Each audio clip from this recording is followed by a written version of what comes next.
आज हम फ्यूल की कैलोरीफिक वैल्यू पढ़ेंगे, यानी कि किसी ईंधन का ऊष्मीयमान क्या होता है। यह ईंधन की सबसे इम्पॉर्टेंट प्रॉपर्टी है कैलोरीफिक वैल्यू, जो कि किसी भी फ्यूल के लिए जितनी कैलोरीफिक वैल्यू ज़्यादा होगी वो फ्यूल उतना ही अच्छा माना जाता है।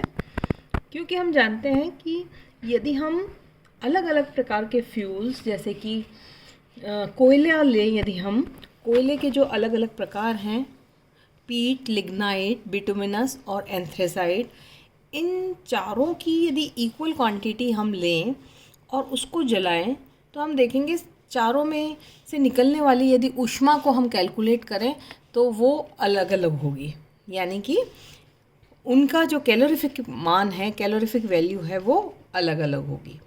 तो हम कह सकते हैं कि किसी ईंधन की इकाई मात्रा के पूर्ण दहन से प्राप्त ऊष्मा कैलोरीफिक वैल्यू कहलाती है।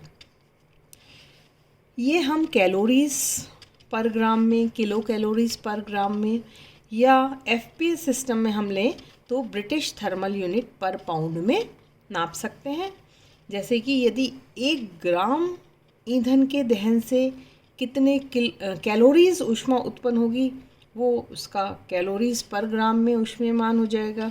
इसी तरह से 1 किलोग्राम ईंधन के दहन से जितने किलो कैलोरीज ऊष्मा उत्पन्न होगी वो उसका किलो कैलोरीज पर केजी यानी एमकेएस सिस्टम में कैलोरीफिक वैल्यू हो जाएगी। या एफपीएस सिस्टम में 1 पाउंड ईंधन से कितना ब्रिटिश थर्मल यूनिट ऊष्मा उत्पन्न हो रही है, ये रिलेशन है तीनों में। 1 calorie per gram is equal to 1 kilocalorie per KG is equal to 1.8 British thermal unit per pound. किसी भी ईंधन की कैलोरीफिक वैल्यू 2 निकाली जा सकती हैं, क्योंकि हम जानते हैं कि ईंधन में जो कंबस्टिबल एलिमेंट्स होते हैं उसके कंपोजिशन को हम देखें तो जो कंबस्टिबल एलिमेंट हैं वो खाली कार्बन, हाइड्रोजन और सल्फ़र हैं। कार्बन जल करके कार्बन डाइऑक्साइड बनाता है यदि उसका कंप्लीट कंपोजिशन होता है तो।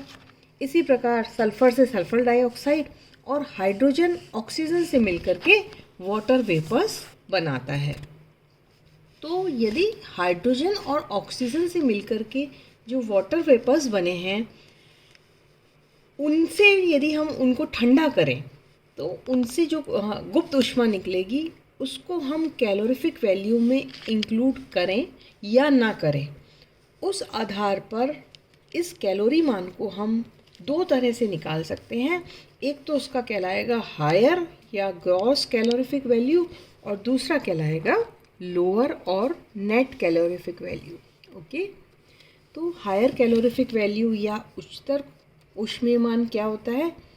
यदि दहन के पश्चात प्राप्त पदार्थों को 15 डिग्री सेंटीग्रेड तक ठंडा करें तो जो हाइड्रोजन और ऑक्सीजन के मिलने से बनी वाटर वेपर्स है या स्टीम है वो वापस से कंडेंस हो जाएगी और कंडेंस होने के कारण जो लेटेंट हीट है वो भी इस हीट में इंक्लूड हो जाएगी, यानी इसकी गुप्त ऊष्मा छूटने से हमें जो ऊष्मा है वो अधिक प्राप्त होगी।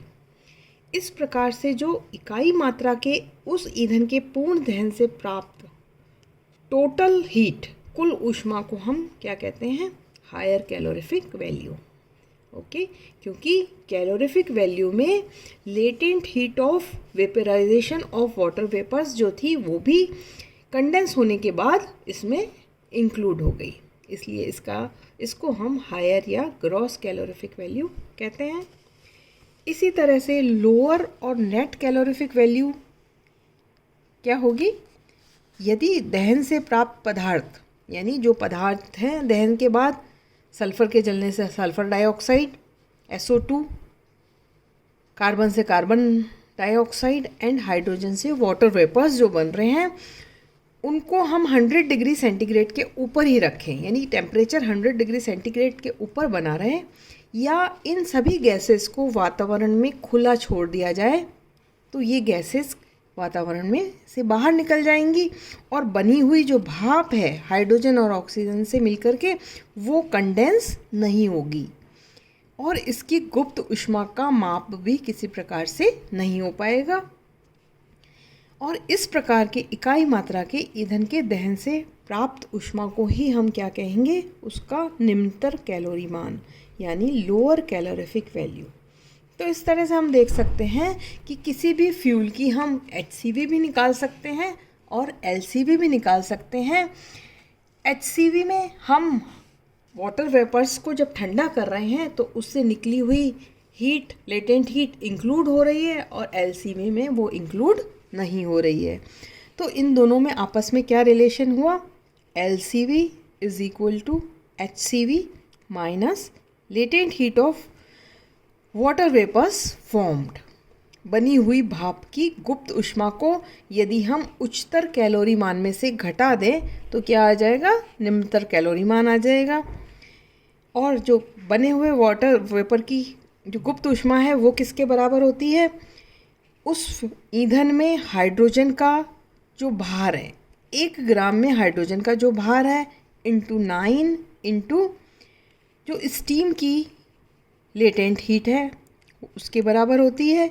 9 से हमने इसलिए मल्टीप्लाई करा क्योंकि वाटर का जो मॉलिक्यूलर वेट है H2O यानी 18, तो 18 में हाइड्रोजन जो है वो 2 है, तो 2 ग्राम से हमें 18 ग्राम वाटर वेपर मिल रहे हैं। तो 1 ग्राम हाइड्रोजन से कितना वाटर वेपर मिलेगा, 9। तो हमने इसको यहाँ पर 9 से मल्टीप्लाई किया है। तो इसी तरह से हम कह सकते हैं कि LCV किसके बराबर हो गई, HCV minus weight of H2 in 1 gram into 9 and कितनी होती है लेटेंट हीट स्टीम की 587। ओके, यही किसके बराबर होगा, HCV minus 9 into percentage weight of hydrogen divided by 100, क्योंकि जो फ्यूल का कंपोजिशन है वो नॉर्मली परसेंटेज में दिया जाता है कि कार्बन का परसेंटेज इतना है इस फ्यूल में, हाइड्रोजन का इतना है, सल्फर का। देयरफॉर यदि हम 100 से डिवाइड कर देंगे इसको इंटू 587 किलो कैलोरीज पर केजी। इस तरह से हम हायर कैलोरी मान निकाल करके उसको लोअर कैलोरी मान में इस फॉर्मूले से बदल देंगे। हायर कैलोरी मान निकालने के लिए जो एपरेटस यूज़ में लिया जाता है वो बॉम कैलोरीमीटर कहलाता है, जिससे कि किसी भी सॉलिड या लिक्विड फ्यूल का कैलोरी मान ज्ञात किया जाता है। Thank you.